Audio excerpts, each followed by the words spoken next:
Happy Easter. I'm assuming this is going to change the day that most people listen or watch this because of it being Bank Holiday Monday. Although, having said that, from emails I received on Friday from people in America asking me if I could have a meeting on Monday, I've learned that America doesn't take Easter off. I assumed, just like Christmas, everybody was going to be off at the same time, but apparently not. So, do America do Easter eggs? I don't even, we know how they celebrate Thanksgiving and how they celebrate Halloween and Christmas, 4th of July. I've never really, I can't picture an American film or show where they've been eating Easter eggs. So maybe they don't do it. Well, I can't believe we're only a minute in, and I'm doing the first Google of the episode. Do America have Easter eggs? God, this is okay. Yeah, they do, but they differ from the large hollow chocolate eggs common in the UK. Instead, Americans typically use hard-boiled painted eggs for decorations and so they don't. Right, so if you're listening in America or somewhere that doesn't have Easter eggs, in the UK it's like a popular thing to have a big chocolate egg that comes in a box, and it'll be like Dairy Milk or Nestle. Any big famous chocolate bars then bring out an Easter egg, and it's a big egg made of their chocolate. It's hollow, but it's amazing. It's so good. And then you get a little, like a bar, if it's like I'm now struggling to think of a single chocolate bar. Kit Kat. Kit Kat, you'd get an egg made of Kit Kat chocolate, and then you'd get a couple of Kit Kat Chunkies. Isn't it crazy how Kit Kat Chunkies was a spin-off, and it became bigger than the regular Kit Kat?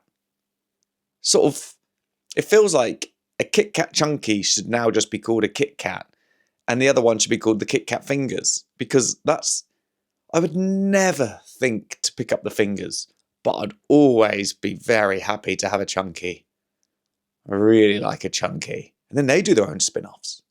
But anyway, so if you're in the UK, maybe you're not on your Monday morning commute. Maybe this is Tuesday and you're listening.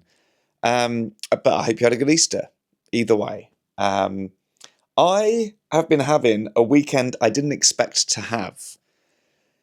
And that's because I had nothing in the diary. So I thought I had the whole weekend off.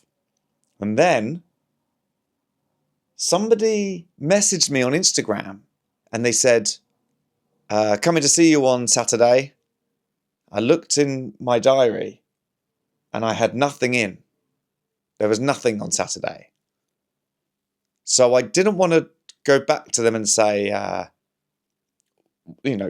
what are you talking about, basically. So I Googled myself.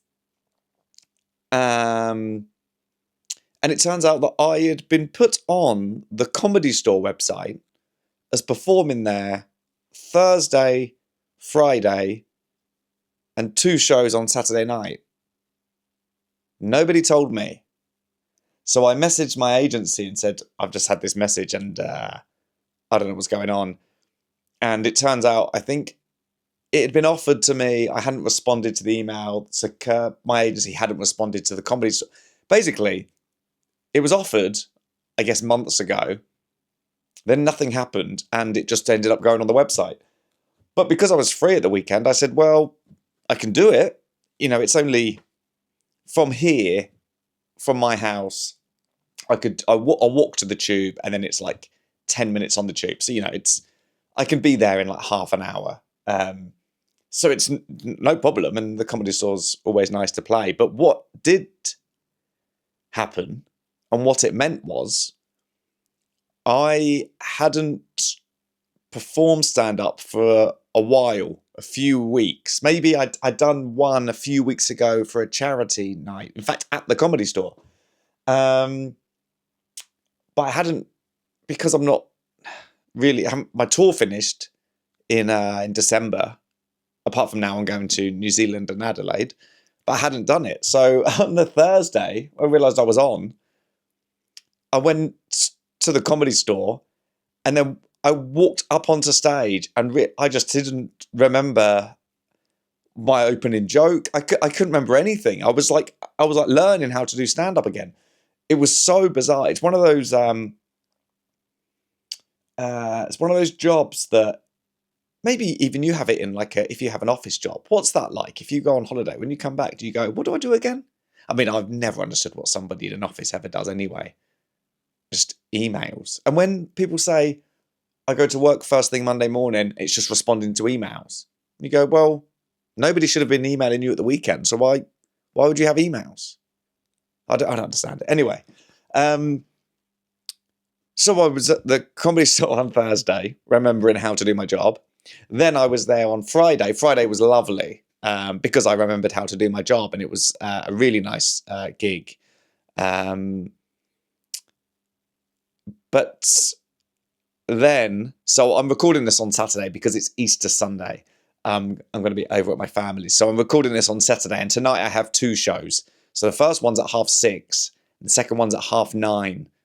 And I'm on first, which means I basically, when I'm done, I've got almost 3 hours till I'm on again. I don't know what I'm going to do, actually. I just watch the show and then, don't know, go for dinner.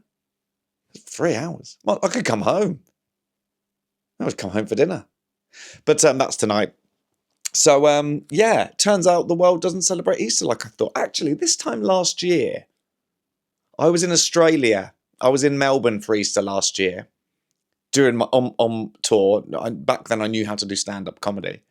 And I don't recall seeing that many eggs around. It didn't seem that big a thing. I think they were off. I think it was the Easter holidays. In America, it's spring break, isn't it? So it's all about teenagers going down to Mexico or Florida and getting drunk and, I think, flashing for beads. That's what I picture spring break being. You flash and then you get some beads. Or, yeah, something like that. Or if you get flashed, you give someone your beads. Does that make any sense to anybody? I'm thinking of an episode of Malcolm in the Middle. That's my only reference, really. Spring break, and that's spring break. Very, what's it called? Finger in the pie. Is it called that? American Pie. American Pie, but they put their fingers in the pie. Finger in the pie would have been, yeah. American Pie, sorry. Spring break is that sort of culture, isn't it? Which is always strange because you're not supposed to drink until you're 21 there. So it's almost like everybody just knows that everybody's breaking the law. Maybe it's a different drinking age in Mexico, and that makes sense. But if you all go down to Mexico, then you can drink. I wonder if it's that. Second Google of the episode. What's the drinking age in Mexico? God, if someone ever looks at my Google history, they wouldn't know what my life is. What's the drinking age in Mexico? Shouldn't really have to be Googling this as a man in his 30s. Drinking age in Mexico. I'm surprised, actually, that America doesn't have different drinking ages in different states. 18 is 18 in Mexico. That's what they do there. So they're not breaking the law. They're going down to Mexico and legally drinking. Bit of a loophole, that, isn't it? I'm going to have a sip of my tea because we are 9 minutes in, and last time I forgot to drink it. Perfect. Absolutely perfect, actually. Really good. That's, I think it's Yorkshire tea bag. So I'm surprised in America they don't change drinking ages by state. Because they do that in Canada. In different provinces have a different drinking age. It scatters between 18 and 19. Every other province is slightly different. So again, you can just cross over into the other province and drink legally. And then, don't drive home, obviously. Then you are breaking the law no matter which province you're in. I did hear about 2 famous people in the UK. Probably shouldn't name them. One of them, I'll give you enough clues that you could probably figure it out. One of them is a TV presenter over here. but he's very famous. And I know he's sort of, I think, known enough around the world. One of his shows, like, went all around the world. And then his neighbour, they both live in the countryside. His neighbour used to be our prime minister. But basically, they drink together. You can imagine these two being friends, if that helps.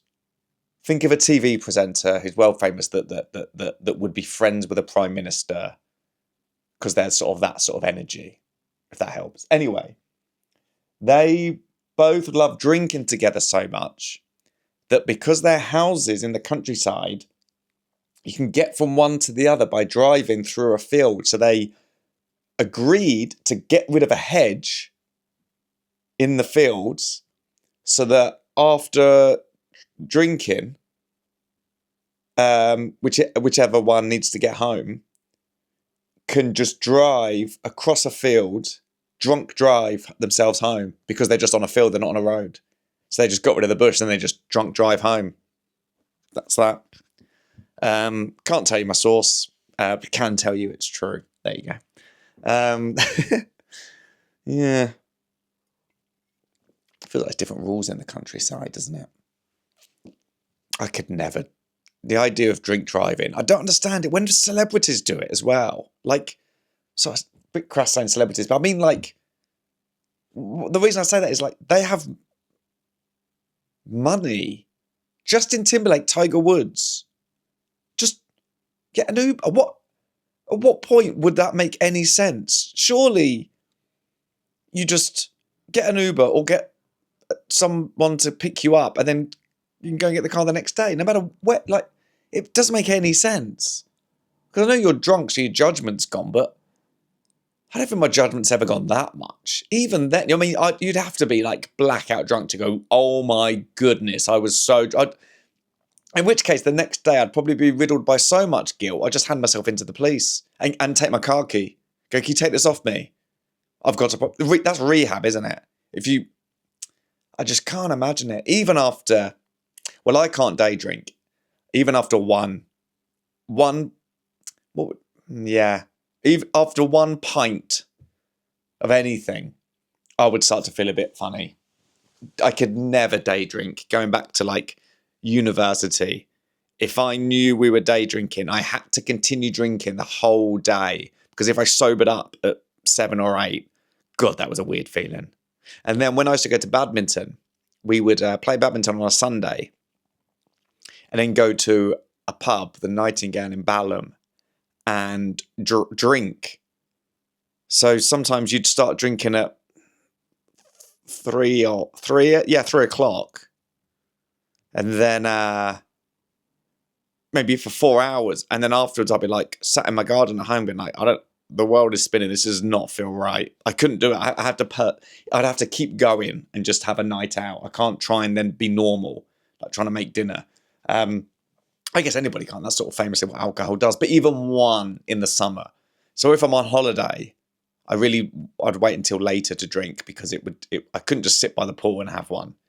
I would feel very funny. Just like, I'm not good at feeling, what's the word? Disorientated. I posted a stand-up clip this week on all of them. I did it on Instagram, Facebook and YouTube, and Threads. And it did well everywhere. It was one from my show. It was a clip about me being in a lecture hall at university, which is when I found out I had epilepsy. And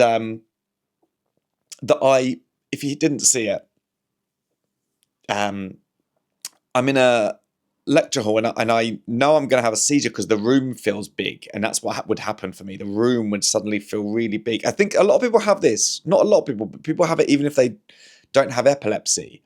They'll experience this thing called Alice in Wonderland syndrome, where suddenly a room can seem really big, or a chair in front of you might just seem massive, and it's so hard to compute what's actually happening.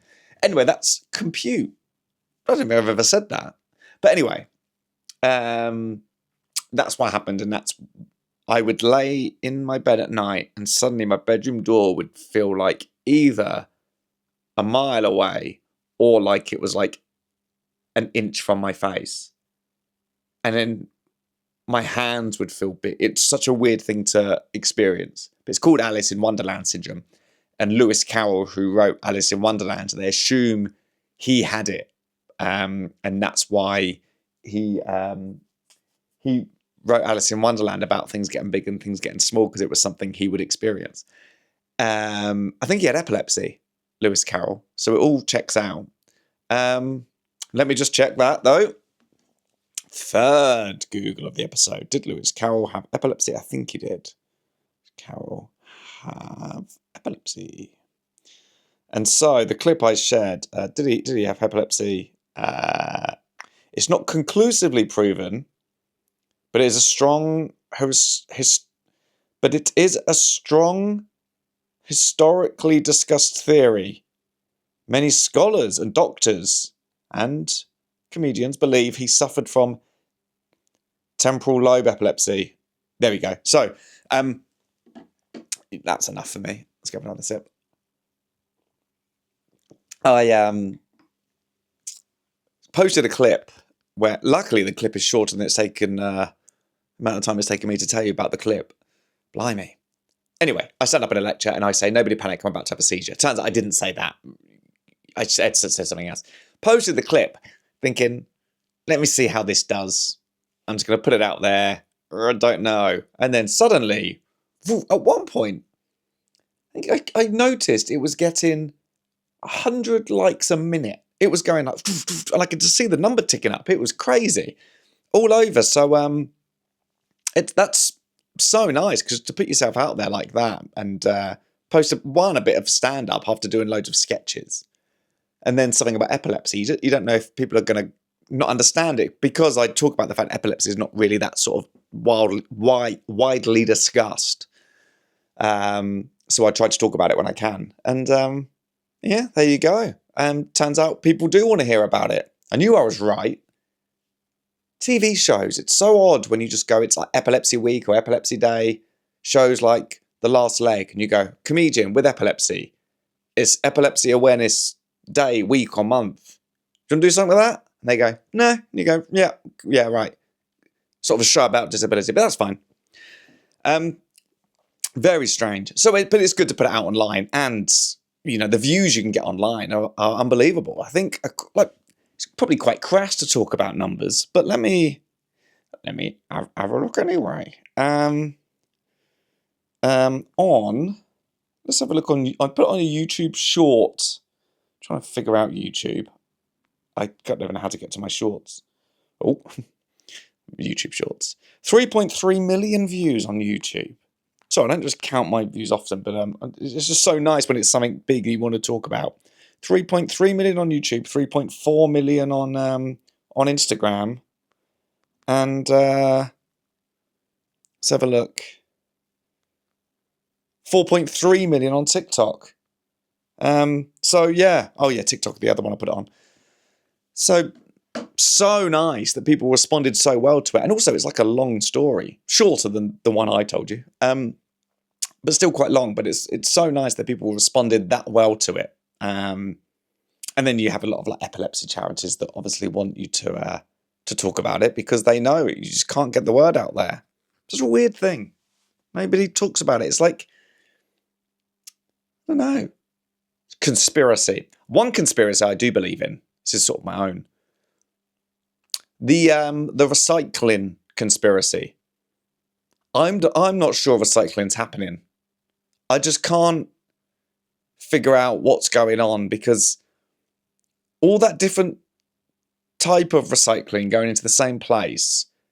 I wash my like a milk, what's it called? Like a milk carton, whatever, out. And then I let it dry, crush it down, put it in the recycling box, take that out with all the other recycling on a Tuesday night, ready for it to be picked up on Wednesday. But there must be some people who don't let it dry out. So what happens then if it's just soaking wet? You've still got a bit of apple juice at the bottom of an apple juice bottle or something. Is that not affecting everything, or making everything stop? Is it all really... some people buy wrapping paper that's not actually recyclable. They just assume it is, and it's not. cardboard, when you recycle cardboard, it's also got sellotape all over it. So is that recyclable? Is it?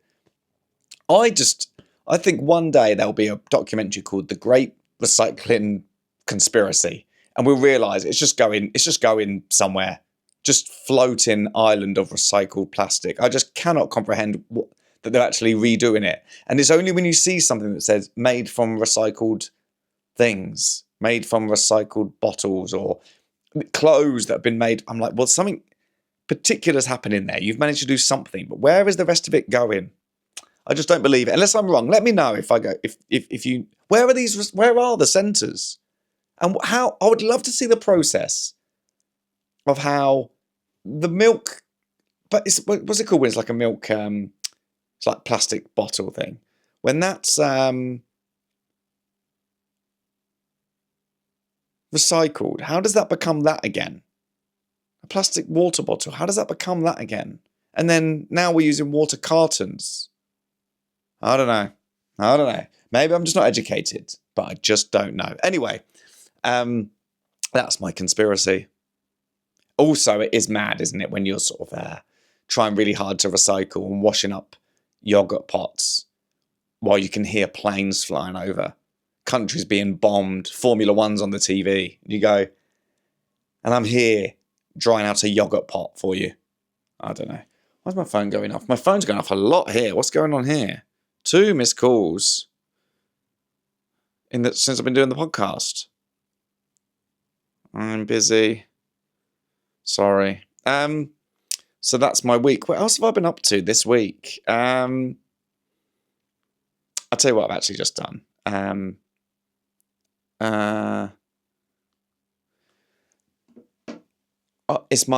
So I make cards for my family because but basically March in my family is a very busy month. March has, I don't know how many birthdays. What Mike is India's, Pix his, Meme his,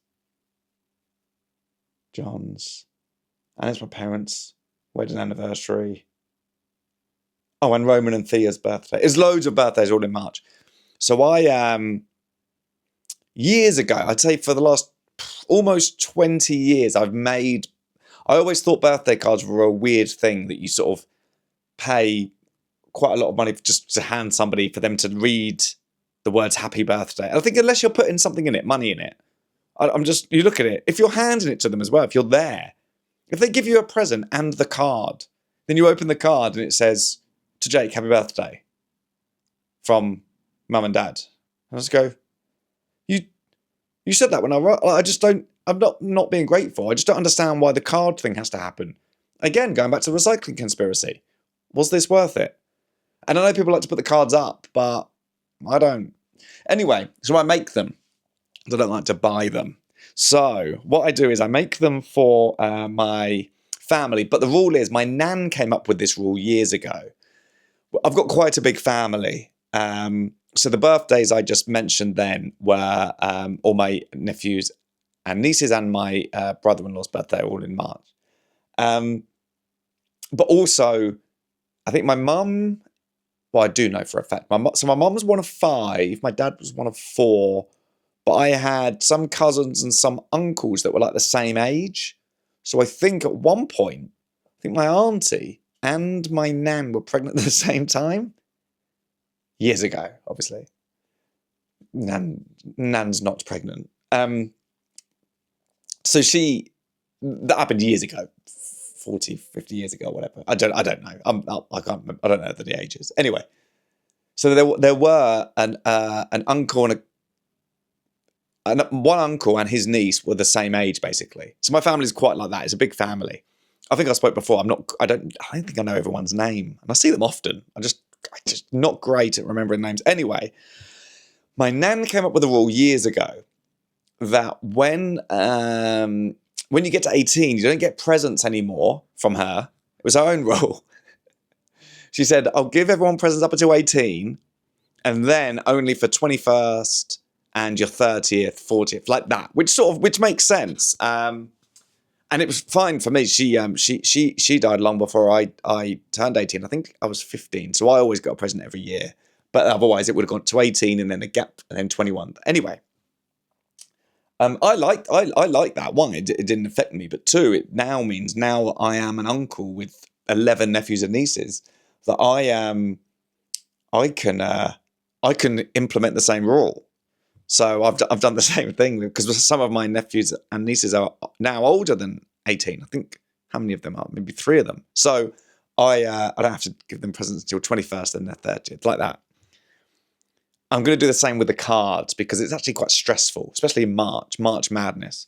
Also, we've got Walker's birthday, but Walker's birthday is in January, but I don't do anything for his birthday in January. What I do, because everybody's birthday is basically in March, at the end of March, or now, for example, April, I just have a day where I give everybody their presents. Because otherwise, every time I go over, I'll forget someone's present, or I forget, and then it's too much. So I'm gonna, when I see them for Easter, they're gonna get their Easter eggs and they get their cards, and they're going to America on holiday. So I'm giving them dollars. The other rule I do is money for your birthday, a present for Christmas, because money for Christmas feels weird. But for their birthday, it means not only can they get whatever they want, I don't have to think.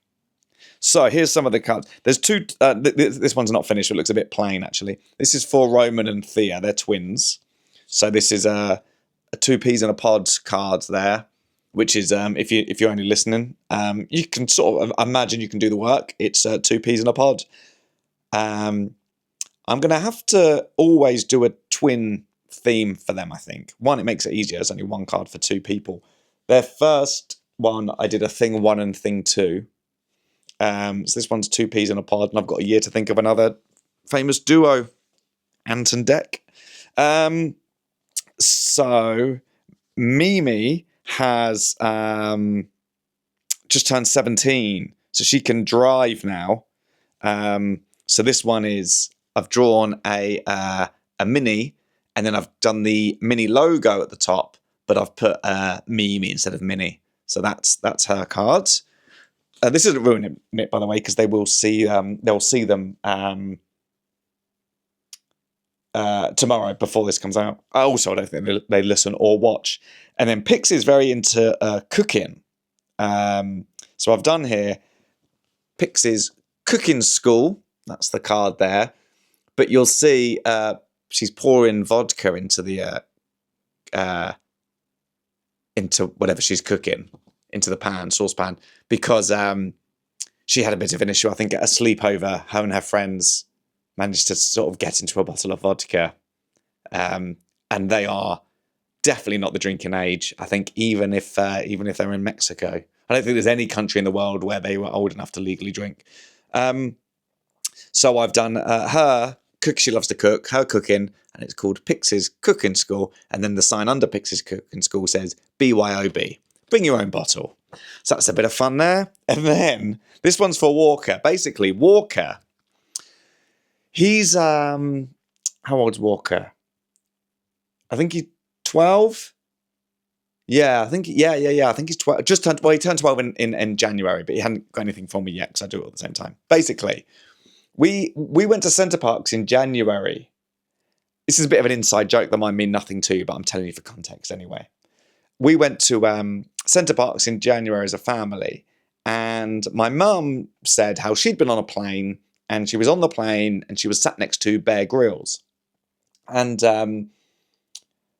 I think some people in the family couldn't believe she hadn't got a photo, but I mean, I think if you're sat next to someone, it'd be a mad thing to ask for a photo at any point. The best I ever had, worst I had, issue with this being on a plane, is when I was flying to South Africa, and the BA staff, as I got into my seat, came over to see if I needed anything. They offer you a drink and all that stuff, and then said, and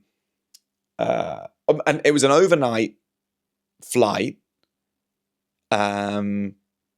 So my plan was I was going to have the dinner and a drink, take sleeping tablets, lie down, basically go to bed and try and get a proper night's sleep. But then they came up to me and said, we just wanted to let you know that we're big fans. And I was like, right, well, now I'm going to feel very self-conscious about falling asleep in case, you know how people sleep on planes. What if my mouth is wide open and I'm snoring? So I was very self-conscious. The best one I had was I was flying across Europe somewhere on tour, and there was this guy sat next to me, didn't speak to me the whole time, and then just as we were about to get off the plane when we landed, he just turned to me and said, just wanted to say, big fan. Perfect, because I at no point felt self-aware or self-conscious. I felt self-aware, but self-conscious.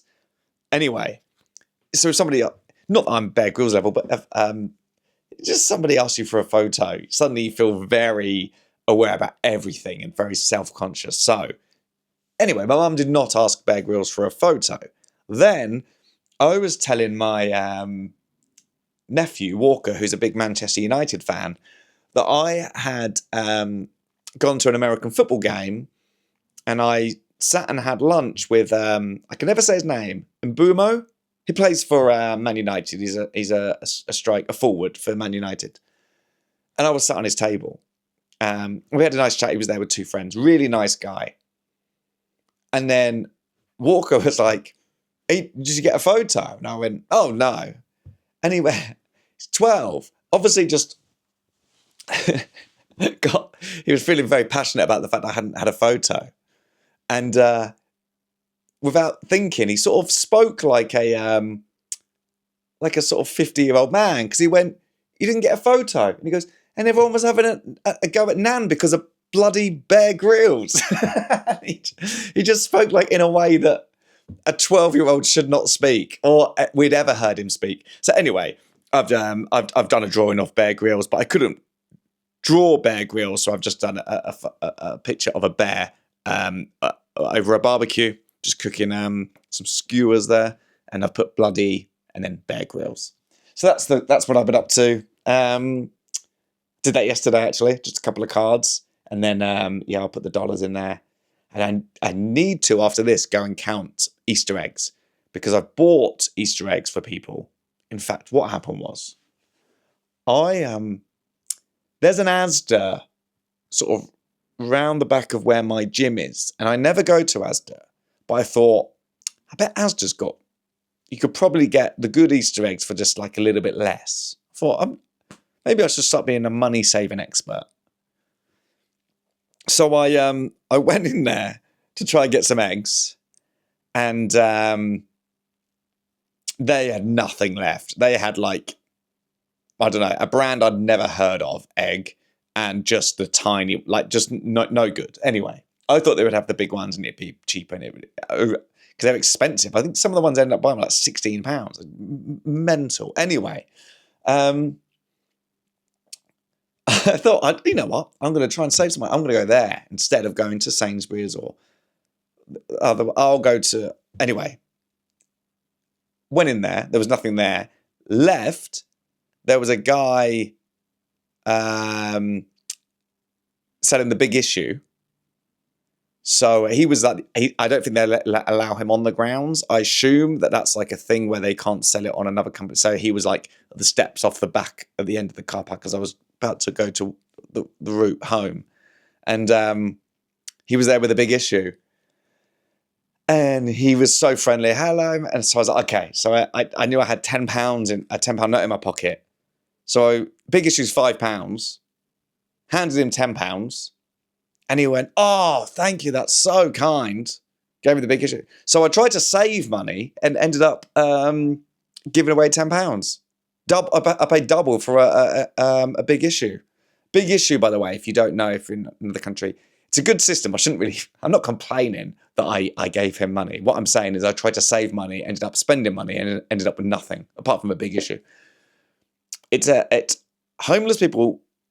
I think they go and buy the magazine maybe for like £2, and every one they get to sell for £5. Then they keep the money. So it's like a little business. It's a very good system, actually. It's really good to do. I mean, I've never read it, but maybe I should. Maybe I should really get into the big issue. Problem is, what I do wish you would get is a sticker when you buy one, so you can walk past another big issue seller and say, I've already got one, because it's quite a mad thing if you walk past a big issue seller and say, I've already read that one. I've got that issue. It's not much help for them, and it comes out every month, I think. So, but yeah, tried to save money, didn't. But I need to go and count the eggs because tomorrow I've got to get eggs for everybody, and I don't know if there's enough. And tomorrow will also be too late. I don't know when I'm going to do that, because after this I'm going to have to make food, and then I'm going to have to go. The Comedy Store's 2 shows on a Saturday night. So the first one's at 6:30. Second one's at 9:30. What time is it now? 3:15. Right, yeah, I'm on stage in about just over 3 hours. I don't know how I'm supposed to fill the time. Honestly, actually, I was thinking, because I'm driving over to my parents tomorrow, I was contemplating doing this podcast from my car. Because if I could just clip the microphone to me and just drive there and just talk to you while I did that. The only issue would be that I wouldn't know how to film it.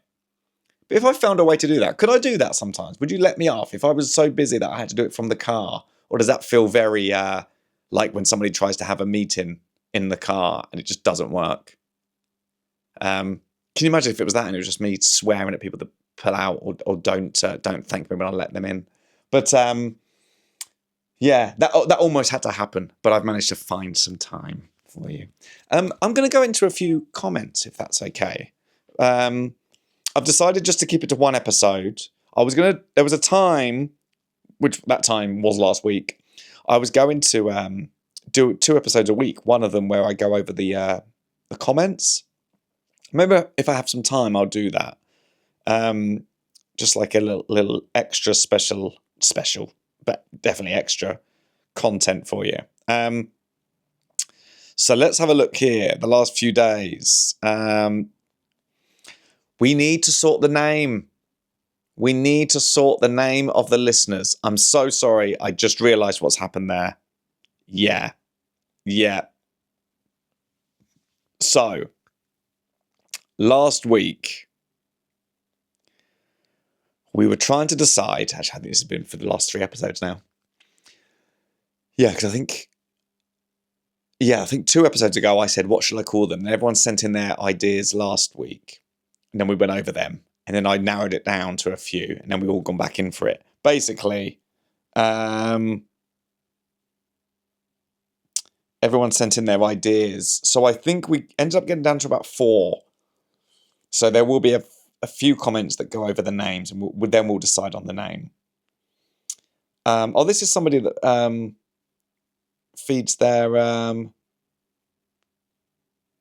foxes. They give them the raw chicken wings and drumsticks. You get them cheap from the supermarket. It's on the bone. It needs to be raw or the bones can splinter and hurt them. This is how she feeds the foxes in her garden. I feed them about 8 p.m. and normally my cat is in at that time. But sometimes she has been outside and comes and sits with me when I'm feeding. I've seen her sitting next to them. I think they're friends. Oh. That's so nice. I do want to get into the habit of feeding the foxes. I think if I could feed the foxes, and Richard Parker knew he comes in, the foxes get fed. Yesterday, I put a raw apple in the bin and I looked down and thought, that should have gone out for the foxes. But it was too deep and it was covered in eggs, so I left it. But it's the sort of thing I would love to do, especially if there's a time like that, a ritual. The cat knows I'm going to come in now. The foxes know we're going to get fed now. Yeah, that's lovely. I think Caroline next door feeds them. Because they're very busy in her garden, and then whenever she's doing her garden or having some gardening done, they come over mine. I'm sort of like their Airbnb, like stuff's being done at their home, so they've come and stayed with me for a while. Maybe I'll start leaving out just an apple and just see what happens. I've got the camera out there, so I'll be able to watch it as well. Lovely. Love this podcast. Thank you. This is from Steve. I was off last week and binged the lot. This is the first one I've had to wait for. Oh, that's not a nice feeling. I understand that. When you find a new podcast, go all in, or like a new TV show. And then you go, oh no, now I've got to wait like everybody else. I've been feeling very nostalgic over the 90s recently, watching old TV shows and movies. You make me lull every episode. Usually when you wander off track, well, you've come to the right place. I understand you thinking about houses and apartments in real life shows. But BoJack, even animations, that's dedication. Yeah, this was, and you like Lambertiers. Like Musketeers is pretty cool. Lambertiers, I knew we'd get some name comments. Lambertiers, I do like it, but it feels a little bit self-indulgent, he says, having his own podcast that is just him talking on his own for an hour. But it also feels like if I was at a gig, for example, and after a gig, you came up to me and said, I'm a Lambertier. This is not just you, Steve. This is other people that have suggested the name, and I know we narrowed it down to one being Lambertiers. If people know me, they're at one of my shows, and someone says at the end, I'm a Lambertier. Other people there might go, oh, well, I like Jake Lambert. I'm also a Lambertier. Because they can do the work. They know what it is. But I want it to be another level where they go, like, for example, Richard Parker's RPs. That was one idea. But maybe they know my cat. I'm a Richard Parker. If you came up to me, Steve, for example, came to a show, and you came up to me afterwards, and you said, I'm a Richard Parker. The issue is then, people might go, whoa, that guy's got the same name as his cat. Or someone actually called Richard Parker might come up to me and say, I'm a Richard Parker. And I might say, thanks for listening. And he'll say, no, my name is Richard Parker. What are you talking about? So there's a bit of that. Just thinking of some issues. Okay, we've had Lisa, and it's a bit of a... good to know, Lisa. Lisa's just said, lambs is what Mariah Carey calls her fans. Another good reason to not use that one. Love the sips. Usually have a coffee as I listen.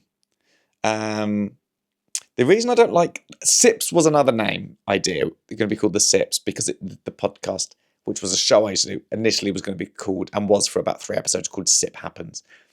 I went off the show. Don't like the idea. Don't want to be reminded of it. So that's why that one's down. Cool. I'm actually, this is like Guess Who. I'm just knocking them down one by one. I'm going to end up with no options. Love this week's. If you start to get more comments, you might need to split it. Oh yeah, that's about doing it every episode. For a name, I like RPs or Mondayas. RPs, the problem is I think of, is it received pronunciation? RPs, sounds like we're all very posh. But I really do like Mondayas. I'm a Mondaya. A Mondaya. It just sounds cool. I'm a Mondaya. I'm a Mondaya. I think a Mondaya feels a bit cool. It feels like a club thing. Are you a Mondaya? I'm a Mondaya. Like, imagine if, like, I'm on, I don't know, a YouTube show, and then people in the comments can go, any Mondayas here? And everyone's like, I'm a Mondaya. And other people will go, what is that? If you put Lambertiers, they'd go, oh, okay, they must be what his fans are called. If you put lambs, they'd go, well, they're into Mariah Carey. Richard Parker's a Mondaya. And you'd go, I'm a Mondaya. And if you want to go extra code, you can just put an M if you want. So I think we should go with Mondayas. Retime. We used to call the speaking clock on the landline provided by the post office back in the day. Cool. Julie. It might still be running. Someone had to record all those times. Yeah. What, you'd call up and they'd tell you what time it was. We used to call the speaking clock on the landline provided by the post office back in the day. It might still be running. I assume not. Someone had to record all those times. Also, read your gig in Witham. It's pronounced Witham, not Witham. You'll need to get it right. Oh, okay. Oh, yeah. It's pronounced Witham. Thank you. Witham. And there's a comment under here. Oh, Julie. Julie's then commented underneath, I'll see you at the Comedy Store shortly, brackets Thursday. Well, that was the gig I was talking about earlier where I forgot how to do my job. Julie, I'm so sorry. I mean, the people were laughing. I assume it was okay. But if you let me know. Boomtown Cats. Animal, that's a great name. Boomtown Cats. But I'm sticking with Mondayas. Silk, thanks for this cozy episode, Jake. It's always so much fun to listen to your brain doing Jake things, like opening more and more tabs or going off track. Architecture is so fascinating sometimes. This indoor window to your kitchen fascinates me every single time. As much as these typical British skylight windows you seem to have in your kitchen too. It lights up the kitchen so beautifully, so cool, but how do you reach them to clean them? I don't. I don't know how to do that. I don't know what to do. Just wait for it to rain? I don't know what to do about it. And it needs to be cleaned. It's a bit green. I don't know what to do. The Lambertiers would be cool, I think. Again, I'm going to go with Mondays. Claire, love that the fictional architecture thing isn't just me. I love that other people are into this then. That's three of us. So it's, if you didn't listen last week, it's the idea that when I'm watching like a house or an apartment in a film or a TV show, I want to know the full layout. How does it all make sense? How would that look real? What really is it? So this is great. We must have all done it with Friends early on. You start to understand, or The Simpsons house. It's like that. And then when you watch these shows, stuff like Frasier, you go, what is that apartment like? Love that the fictional architecture thing isn't just me. It reminded me of a book I just finished and loved that might be up your street too. Novel Houses by Christina Hardiment. It's all about the houses in famous books. Think 221B Baker Street, Bleak House, Bag End, etc. Thanks for another great start to the week. Love having the pod to ease the pain of Monday mornings. Well, hopefully you don't have that this week if you're in the UK, Claire. I guess we have Monday off, but we'll see.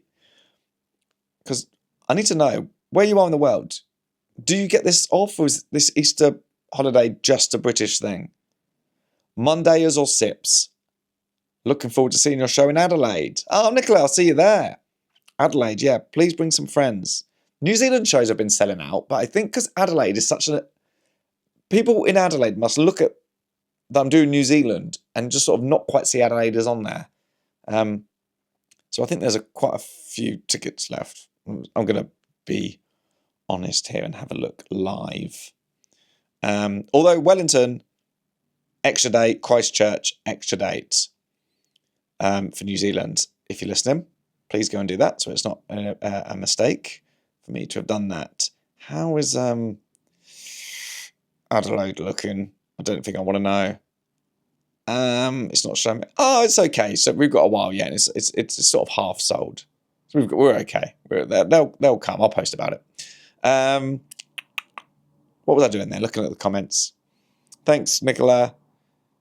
An old-fashioned Insta poll may need to settle the debate on names. My top three, the Mondayers. Well, I think we're going Mondayers. The Lambertiers or the Sippers. Leaning towards the Mondayers. Jen, well, you've had your good news. What happens next? Do we start a group? Is there, I don't know about Patreon. Is there like a way you can do something where we can all be in a group that's not just WhatsApp? Because I can't even reply to my own friends. I mean, my WhatsApp isn't down. I just can't keep up with the notifications. If I look now, if I open WhatsApp, I mean, now I can see I've got 8 messages on there since I've been recording this. And then if I open a group, let me just open one here that's going to be, I've got, 200 and, what is it there? Let me open one and see. 207 unread messages on WhatsApp. So some of them are in groups. I'm not good at it. But how can you all create a group? Oh, this is nice. Jen said, do we start a group? And then Kim has replied, said, I like Lambertiers. Sorry, Kim, but thank you. Reckon we should start a group. I read the comments and everyone seems so nice. We should all be friends. Do you know, when I was on my tour, all my support acts, I used different support acts. I used Jeremy Flynn, Peter Rethanasamy, Jerry Page, Michael May. I used a few people. Anyway, they all said I had the nicest audience. They said, yours are just the nicest. Across the board, they were like, we feel like we can't swear, we can't be rude. They're just so lovely and so nice. So you're right, Kim. You are all so nice. I'm so lucky. And then Jen replied, I know, right? And so much in common. I do like the Lambertiers too. Okay, sorry, you two come for the Lambertiers, but Jen also did mention she liked the Mondayers. We're going for Mondayers. Am I saying it right? A Mondayer. The sips or the sips. Okay, Laurie's now said the sips or the sippers. I don't always get to listen on Mondays. But it's called it's not called Save It for the Podcast. That was my old podcast. It's called Had Worse Mondays. So you're still a Monday. No matter when you listen, you're still a Mondayer. Even if you don't listen on a Monday. That's okay. The time change doesn't make sense anymore. Canada does it as well. Across our 6 time zones. 6 in one country is absolutely mad. 2 provinces have opted out. Oh, they just don't change the time. And the rest talk about stopping every year, but keep doing it. Yeah, that's a lot of people in life do that. People love to talk about doing things, never actually do. The amount of comedians I've had that have asked me for tips on posting videos online. I tell them, and then they don't do anything. And they go, oh, I'm going to start doing this. Oh, there was another act, not one of the ones I just mentioned, who opened for me once. Spent the whole time backstage telling me about how good his social media is going to be. All these videos he's going to do. And he was talking about them with so much passion. And I said, well, which ones have you done so far? He went, none yet. Right. Why? I'm just waiting. He goes, I don't want to just do one and not have anything. I'm going to record loads and then put them all out. I've checked. Still hasn't. That was a year ago. Just people saying they're going to do things and not doing it, I find so annoying. The only way we knew the true time years ago was on the TV. I think it's interesting you have foxes right in the cities in England. We only have them in very rural areas. Instead, we have large deer roaming around our yards. That's cool, Laurie. Which part of Canada are you from? But yeah, I'm going to go on a bit of a campaign and see if Britain can embrace the fox more. I think we need to embrace the fox more and realise how lucky we are. Feed them. People say about going through bins, but as I've said before, that's people's problems, not the foxes' problems. The foxes are hungry and you don't understand how bins work. We should feed them. We can make this work. We can live in harmony. I believe it. Very passionate about it. Brett has just put sips. Chris, thank you for the Peter Santanello suggestion. So, Chris was talking about that on YouTube. He likes to watch travel channels. I think that's what he said. Or people, I don't know how he worded it, but there's a guy called Peter Santanello. He does not need my recommendation. His videos get millions of views, but it's just him going around with a GoPro, and he just walks around a city, and it'll be like San Francisco, and he'll go walk around. Some of it's just him walking through the streets. You just see people living their lives, walking past. You know, when you walk past someone, you just hear a bit of conversation, and then they go on, and you go, "Well, what was that?" You just hear that happen. Just when you walk past someone, they just walk past, and they'll go, and in the end, it turned out to be a rabbit. And you go, what on earth was that conversation? Anyway, he's like that, but he walks around, then he starts talking to some of the locals, and they all just open up. They chat and talk because they're American, a lot more extroverted and outgoing. They'll just chat. And then people start talking to him, and then someone will say, I've lived around here for 40 years, and I know da-da-da-da-da. And then they'll start walking with him and take him somewhere, and it's great. Thank you for the Peter Santanello suggestion. He wasn't someone I watched, but will now be firmly on my list. That's great, because he is great. Last Monday was tough with it feeling so early with the clocks changing. Oh yeah, Chris gets up really early for work. Hopefully he doesn't have to do it this Monday. But was glad for more darkness. As soon as there is a bit of light, the joggers are out in numbers in the town I deliver around. Yeah, them and the cyclists would probably be a bit annoying, especially if you've got the place to yourself. Then suddenly you just hear, that's the joggers. This Monday will probably be tougher with it being Easter Monday. Oh, sadly, bank holidays don't exist for newspapers. Well, Chris, you answered my question. My thoughts are with you this morning. But I hope when you get back, pop the kettle on and just sit there and have a cup of tea and an Easter egg. It's my favourite thing, a cup of tea and an Easter egg. The chocolate's just different. As I think people on the internet say, I think Gen Z, it just hits different. It just hits different. Easter egg chocolate, it's just the best. Love it. Cup of tea. It made me so relaxed during COVID. It was April the 12th. It was Easter Sunday. I was sat there with a cup of tea and an Easter egg that I'd had to buy for myself. I think Easter must have been cancelled that year. Well, I think it famously was. And I was watching Serpico, Al Pacino, with an Easter egg and a cup of tea. And then for the first time in my life, since probably I was a baby. I burped. I'd never been able to burp. My sister still can't. Neither of us could burp. And I burped. Big burp. And now I can do it. I think I was so relaxed. Because remember the first bit of COVID when it was just nice weather? And it was just sunny. Easter, guilt-free, all the chocolate you want, buy your own Easter eggs. You feel weird doing it otherwise, but during COVID it was okay. I was there with a cup of tea, Serpico. Big old burp. Cannot tell you, if you can burp, how amazing it feels to do it for the first time. I used to get, I think it was anxiety that stopped me burping. Because I used to go, when I'd go to like a pub when you go out drinking with your friends, if I wasn't really feeling up for it, and it was a bit boisterous around, or a bit of a funny energy, my chest would really seize up. And if I went to a football match with my dad and at the stadium, a lot of people around, and I feel it in my chest, it would tighten. I think it was like where I held all the anxiety, and I must have been so relaxed. Just changed my life forever. Right. On that note, thanks for listening.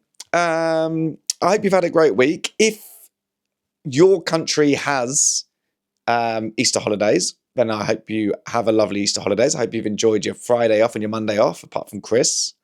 And me. I've been working Thursday, Friday, Saturday. I hope you have a great week. We've gone with the Mondayers. You are officially Mondayers. Mondayers. I'm still not sure how to say it. You might need to teach me how to say it. I'm not very good with words, especially new ones. Mondayers. It's in. You're official. You are a Mondayer, whether you want to be or not. I still stand by the fact it does sound a little bit like a car, but I don't mind it. Right. Thanks, as always, for listening. And, as always, I'll see you next Monday. Bye.